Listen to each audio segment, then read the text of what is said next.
good news you can use when you're at home, yeah. She got the good news you can use. Good news you can use for your life. So listen up, everybody. Listen up, everybody. She got the good news you can use.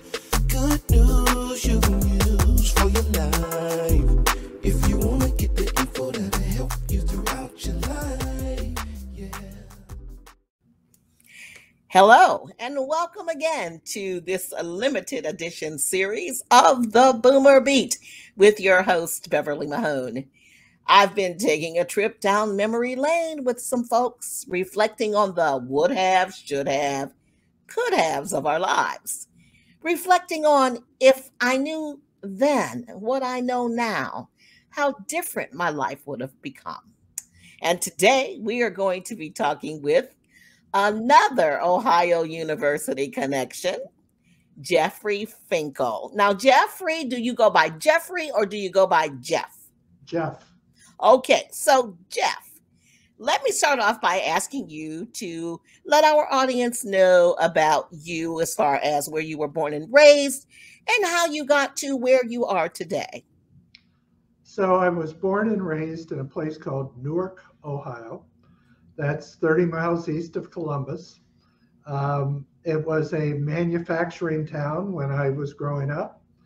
It was a relatively small town, 42,000 population. I was a newspaper boy when I was there, editor of my high school newspaper, was on the debate team, as you would expect, Beverly, and ended up in a scholarship at Ohio University to be on the debate team. I was a legacy at Ohio University in that my father went there on the GI Bill after World War II. So he was pleased that I went to OU. And then I had a couple aunts who had also gone to Ohio University. So it was a place familiar to my family. Did you have any other choices in schools, or were you just sure that you were going to go to OU because of the family connection? No. So I did not come from a family of a lot of money. I did not know how you went about applying for schools, and I don't think my parents were terribly sophisticated at that. My dad ended up with GI Bill money. He went to the first school that would take him, I think. I never talked to him about that. He ended up in Athens. My parents, I think, thought I was going to go to the Newark branch of Ohio State University. And I said at the time, and still say it today, just shoot me. The whole notion of continuing to live at home and try to go to college, it would have been awful. It would have just been awful. When I went to the Ohio Forensic League high school tournament, which was regional tournament, which was held in Athens, and Ted Foster, who was the debate coach at the time, he walked up to my partner and I, and he said, listen, I'd like to recruit one or both of you to come down to OU and be on our debate team. And we have scholarship money. Had it not been for that interaction, I'm not sure where I would have been. I did end up applying to a couple other schools, but Athens worked, and it was an awesome experience, and it was all because of high school debate that I ended up in Athens.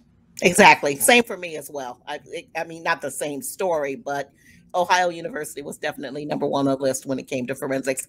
So when you went to OU, did you know specifically what you wanted to major in, or were you one of those students who had to figure it out after your sophomore or junior year? So I was absolutely convinced that I was going to go on to law school. Now, why was I convinced of that?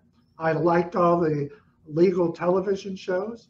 And there were some great ones on during that era. Second, I was on a debate team. You know, I knew how to stand up and make an argument.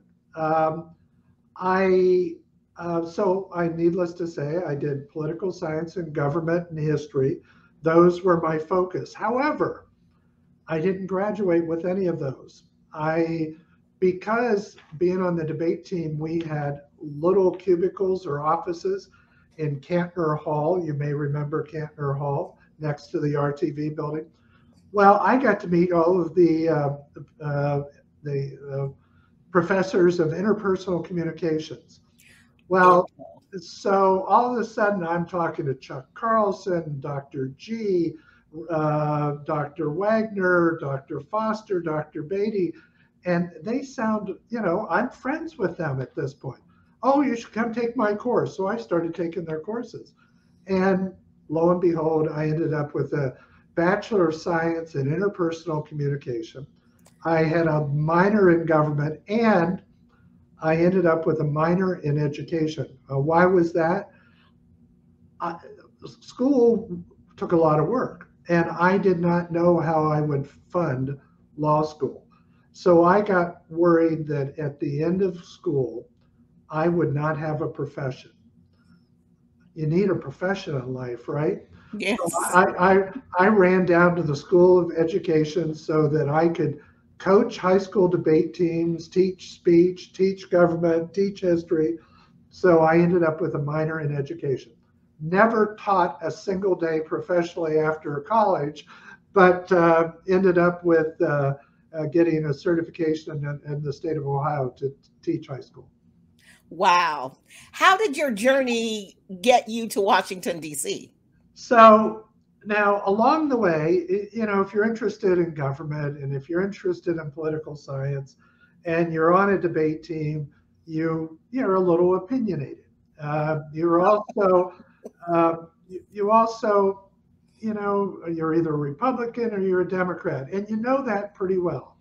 So I convinced myself I was a Republican. My parents were Republican. So lo and behold, I started volunteering for political campaigns. Joe Johnson was a local city council member in Athens. I ran his campaign for city council. Pete Coladas was a city council member, went on to become the county auditor. I worked on his campaign. So much so that I ended up in 1975 getting an internship at the Republican National Committee. I also worked for my member of Congress, a guy named John Ashbrook from Central Ohio, from Newark, Johnstown area, and I worked in his office one summer as well. So I am now getting sucked into this political thing, and I'm loving it. And when I got done with college, I ended up graduating a quarter early, not a semester early. That's what OU is on now, semesters. Right. It was quarter system then. That's right. I got done a quarter early. I got a job immediately with the Republican National Committee, ended up going to work for the Ohio Republican Party. And then Jim Rhodes, who was governor in 1978, I became a state lobbyist for the state of Ohio. 1980, I had a girlfriend. She said, I'm moving to Washington. And I said, and she was a little nervous about this. And I said, well, I know people in Washington because I had lived there. I'll move out there too. She dumped me like a hot potatoes. And by the time I moved out, she had moved on. But it's now 2021 and I've been here for 41 years now. And my old girlfriend's long gone. Wow. Well, wow, that's incredible. So have you had any contact with her in all these years? Oh, I have. We're connected on Facebook. She lives in Atlanta. She's gone through her second divorce. I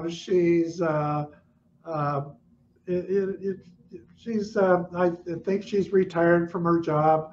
Yeah, we've kept in touch, not close, but she knows where I am. I know where she is. I'm married happily, and so Karen's off doing her thing. That was her name. Oh, she was a Karen. Okay, let me ask this question. I don't think she's the kind of Central Park Karens. Okay. So let me ask this question. At any point in your life, did you go back and say, you know what, maybe I can still go to law school? Well, Or go go ahead. ahead, answer that question first. So yeah, I'm going to go back to the premise and what you asked me um, at the very beginning, before we even got on here today. What would have I done differently? First thing I would have done, which gets to the law school thing. I have these things in line in my head. First thing I would have done is I would have worked a lot harder in high school and on education. I graduated with honors at Ohio University, which I'm proud of. Could have been higher honors, but I still graduated with honors.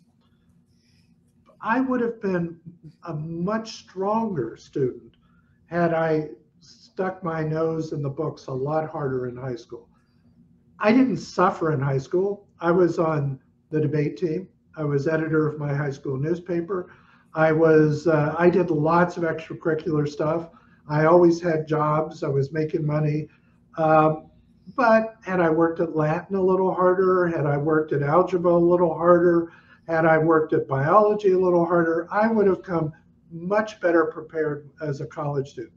I ended up getting a 4.0 my freshman year, fall quarter freshman year, which blew everybody's mind.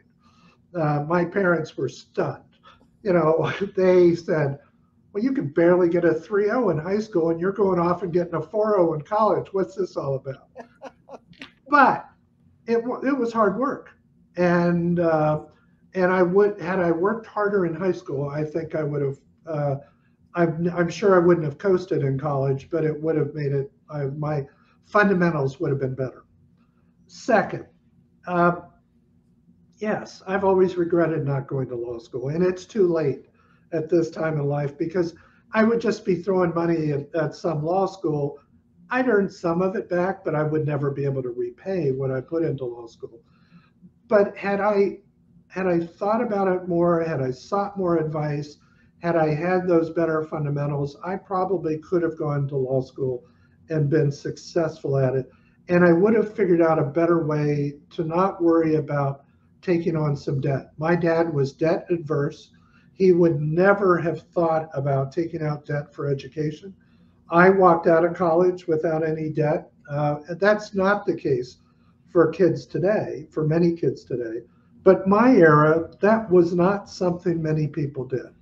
And so those are the two things, at least during my education era, I would have done differently. Now, you worked a lot in politics. Did you ever consider running for any office of any kind? I'm too introverted. You might not think of that because I give a lot of speeches, I make presentations, but if you look at my Myers-Briggs scores, you'd say this guy is an ISTJ. He comes off on the introverted side. To go out into a crowd and shake hands, to do that day after day after day, that would make me ill. I don't mind being in the back of the room. I don't mind being in the room that's helping make decisions. I'm very comfortable helping to write the speeches. There's 100 ways I can be supportive of somebody, but it's not going to be up there on the front of the stage. Okay. All right. Is there anything left on your bucket list that you'd like to accomplish? Oh, I'm retiring next month. So I've been in my job 35 years. There's a ton of stuff on my bucket list, but it's not jumping out of planes. It's not getting into helium balloons and going up. There are places that I haven't been that I want to go to, although my wife and I have traveled extensively around the world. I've not been to Korea, kind of like to go there. Maybe Vietnam. I've been to Australia, New Zealand, Japan, China, Thailand. Maybe live in Europe for a short period of time. I think that would be cool. There's there are some places that I might like to live at some point in my life. I'd like to have a better golf game again. I used to be a really good golfer, and as my job got more intense, couldn't play as much golf. So those are some of my bucket list stuff. All right, very good. Well, as we prepare to wrap this segment up, what words of wisdom would you like to share? What wisdom would try everything? You know, I'm there are a lot of opportunities for all of us, and I think sometimes we're afraid to make that move. We're afraid to. I'll tell you a funny story. Sushi is a thing in Japan, of course, and it is a much bigger thing here in Washington or in the United States than it was maybe 15, 18, 20 years ago. I was eating sushi before lots of my friends, and I would take them to sushi restaurants, and they'd say, I'm not going to eat that stuff. Well, you know, the funny thing of it is, I had several friends that I turned on to sushi, and then the next time I would say to them, "Oh, let's go to a sushi restaurant," because they were sold. I take young interns out to lunch. I teach them how to eat gazpacho soup. Some of them have never eaten a cold soup before. But you know what this is all about? It's trying new things. Yes. Now, it could be sushi, it could be gazpacho, it could be jumping on a trampoline. But we all need to extend our horizons and try new stuff. And guess what? It makes other things that much easier. On that note, I am going to say thank you so much, Jeff, for imparting your words of wisdom and taking us down your memory lane of your reflection and your would haves and could haves and should haves of life. And I want to also say this to those of you who will be tuning in. Remember, you have gifts to give the world. So find your own unique voice and prosper and stay empowered along your journey. See ya. Thanks, Beverly. Good news you can use for your life. If you want to get the info that'll help you throughout your life. Yeah.